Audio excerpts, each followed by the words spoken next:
بدأت أشوف في الفترة الأخيرة فيديوهات كتير في السوشيال ميديا عن مسلسلات الكرتون القديمة، وقررت إن النهاردة هتكلم عن ذكريات المسلسلات القديمة وافتكرهم وافتكر إيه اللي كنت بحبه منهم وإيه اللي كنت بكرهه. وأول مسلسل هتكلم عنه هو بن 10. اوكي، بن 10 افضل بطل خارق بدون نقاش لكل العيال الصغيره اللي بتتفرج. انا مش بتكلم عن الريبوت، انا بتكلم عن المسلسل الاصلي. بصراحه بن 10 هو كان احسن بطل خارق بالنسبه لينا، لانه عنده 10 سنين وكان قريب جدا من اعمارنا وقتها، ويمكن هو ده السبب الرئيسي انه احنا حبيناه ببساطه، لانه بعكس كل الابطال الخارقين الباقيين اللي كانوا اكبر منه، وكمان هو كقدرات اقوى بكتير. العشرة الاصليين لوحدهم كانوا كفايه انهم يقضوا على اي فريق ابطال خارقين، وده واحنا ما تكلمناش على المسلسلات اللي بعد كده واللي بين فيها كبر معانا تقريبا. يمكن هو ده السبب كرهنا للريبوت، لانه هو صغير واحنا كبرنا واعتبرنا ببساطه انه بن 10 بتاعنا احنا خلاص انتهى. المهم قدرات بن في المسلسلات الباقيه كانت اوفر من ناحيه عدد الفضائيين، القدرات،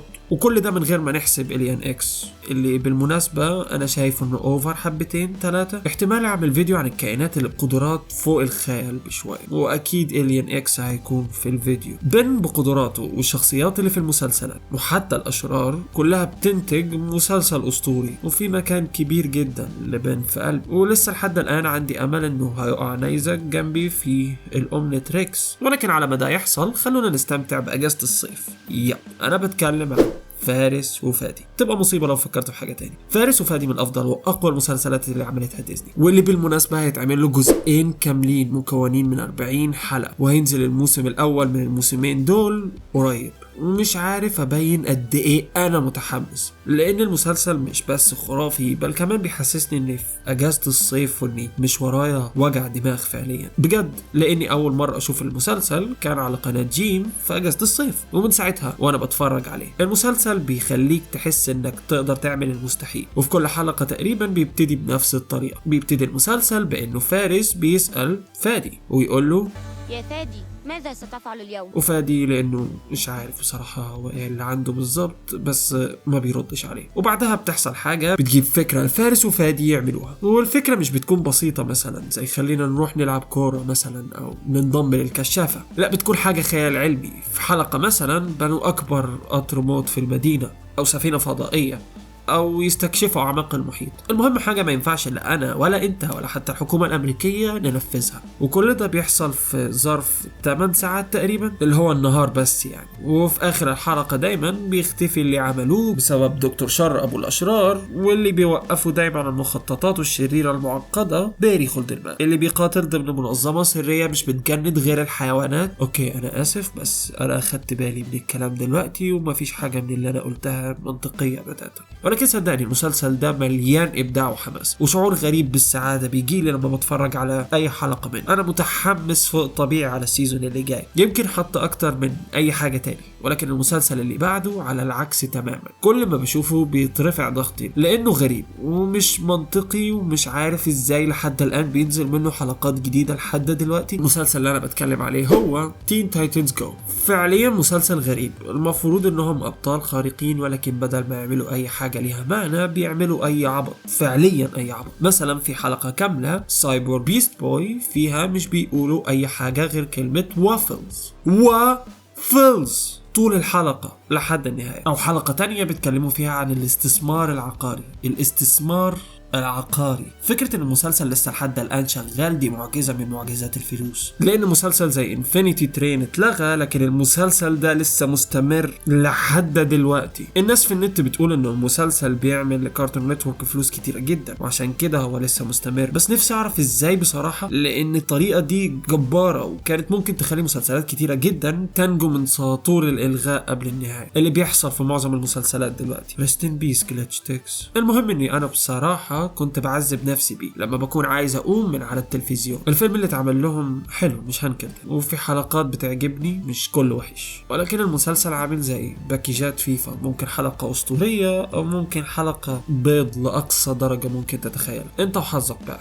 بعكس من المسلسل الرهيب ده اللي الناس تقريبا كلها بتحبه. انا بتكلم طبعا عن نينجاكو، واللي بالمناسبة كان من اكتر المسلسلات اللي بحبها في كارتون نتورك وكنت بتابعها من اول موسم نزل. المسلسل المسلسل من بعيد يبان انه عبيط لانهم مصنوعين كلهم من الليجو، لكن المسلسل مليان حكايات وشخصيات واكشن وقتال وحماس، وفي كل موسم بيكون في شرير معين بنواجهه في الموسم. المسلسل مليان حماس وهو ده سبب انه الناس بتحبه جدا، وانه لسه لحد النهارده بيتعمل له حلقات جديده تحت مسمى نينجاجو ونهوض التنانين. يمكن لو في مشكله واحده في المسلسل هو ان لحد الان مش لاقي مكان جايب المواسم كامله بالترتيب، ولكن ده ما يمنعش انه من ارهب المسلسلات اللي كانت بتتعرض على كارتون نتورك. على ذكر كارتون نتورك، نيكلوديان كانت اكبر منافس لكارتون نتورك، ونيكلوديان او زي ما انا بحب اسميها دلوقتي سبونج بوب كان عندها مسلسلات كتيره حلوه زمان، داني الشبح، المراهقه الآلية، راجراتس وغيره. ولكن في مسلسل علم مع الناس اكتر وطول معاهم لفتره، وكمان بعد ما خلص اتعمل له مسلسل مختلف مع بطل جديد. انا بتكلم عن تيمي تيرنر او الابوين السحريين. المسلسل ده مش عارف احدد اذا كنت بحبه ولا بكرهه، والسبب هو تيمي نفسه. تيمي في حلقات بيكون فيها اناني شخصيه مش بحبها، في حلقات تانية بيكون فيها شخصيه كويسه. المهم انه كان مسلسل من المسلسلات اللي بتفرج عليها كتير.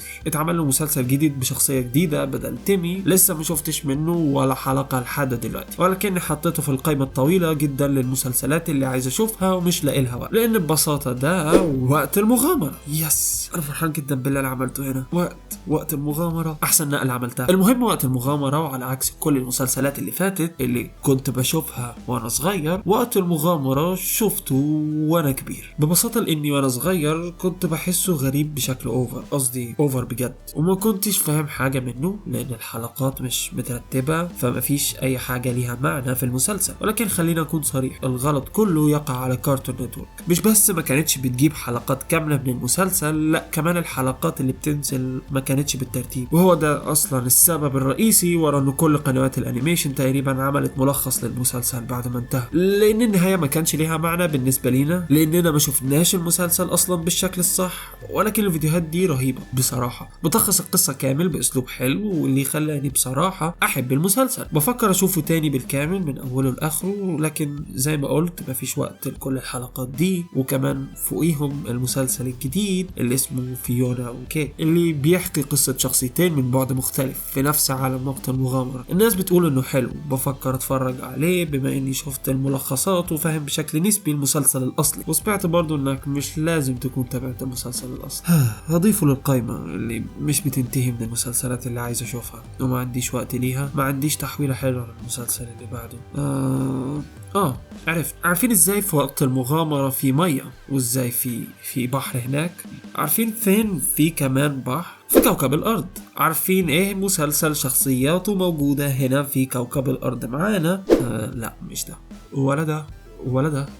لا نوب. اوكي، المسلسل هو منصور. اوكي، دي اسوأ تحويلة من موضوع لموضوع في حياتي. المهم منصور واحد من احسن اسوأ المسلسلات اللي شفتها في حياتي. منصور بالرغم من انه مسلسل يعتبر حديث نسبيا، الا انه ساب علامة زي ما بيقولوا. المسلسل في بدايته كان حلو والشخصيات كانت بتضحك خصوصا عبيد، بس بعدين الكتابة فجأة خربت بدون مبرر، وتحولت كل الشخصيات فجأة من شخصيات بعيوب ومشاكل لشخصيات في حمل التوعية، والحلقات بقيت نوعا ما غريبة وأفكارها مملة، ولكن هو جزء من الماضي بالحلو بتاعه والوحش بتاعه. بالمناسبة هيتعمل لمنصور فيلم جديد 2D بعنوان منصور عصر الذكاء الاصطناعي، والمفروض انه نزل يوم 15 أغسطس تقريبا. بصراحة أنا متحمس له شوية، ولو عرفوا يكتبوا المسلسل كويس مع الانيميشن الجديد هيكون أحسن وأحسن بكتير كمان من المسلسل القديم. بس مش ملاحظين حاجة طول الفيديو تقريبا وانا بقول المسلسل اتجدد او هينزل له فيلم او اتعمل له ريبوت؟ ترند غريب بين الشركات، كله بيرجع تقريبا كل المسلسلات القديمة بشكل جديد ومختلف.